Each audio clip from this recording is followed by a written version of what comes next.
You know, the sprawl frontier, as they call it, has been moving westward, and we're right at the edge of it. Certainly, voting the sewers in meant that the frontage land that had previously been undevelopable got developed, and that's been a big change. But I think another very big change has been that before there was a generation that is now gone who were sort of at the forefront of planning and had helped sort of invent the discipline of city and town planning.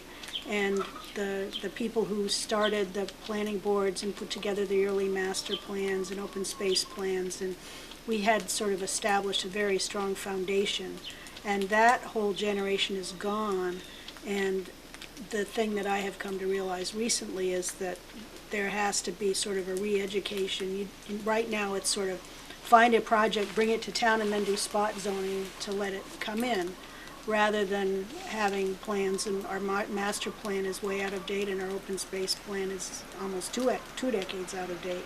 So we haven't kept up with that as a community, and that means that a lot of resources that I, for instance, had assumed were safe because we had put solid protections in place are not safe. And that's a thing that came as a huge shock to me. And I think we need we need more money in the town. The town is in difficult economic straits, but I don't know that going and finding resource-intensive industries like composting and it's funny because I support green industries. We put solar panels on our house.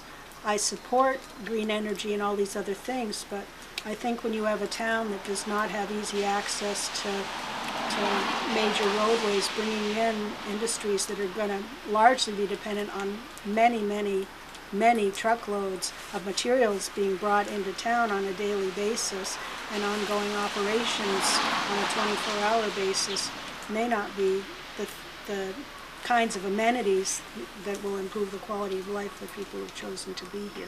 And that worries me because I don't think that's being planned in the way it should be planned. You know, this could be a productive farm at the intensive small scale.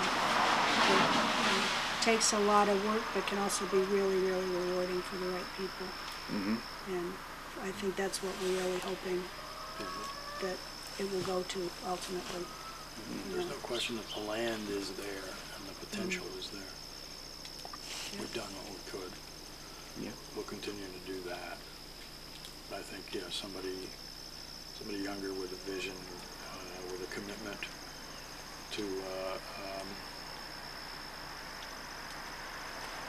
to make it work, to make a CSA work, to look at each element that can be developed.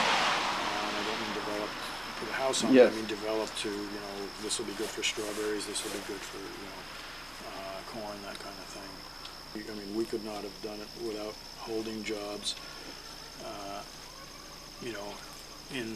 on the grid, so to speak. I mean, I've been in semiconductor, Betsy's been in Mass Audubon, etc. I know even large productive farms, somebody in the family has to be working in the system to afford health care. I feel lucky to have had the opportunity to protect it from being developed, and hopefully by the time we pass it on, it will be in better shape, both the house and the land. And be permanently protected. Yeah.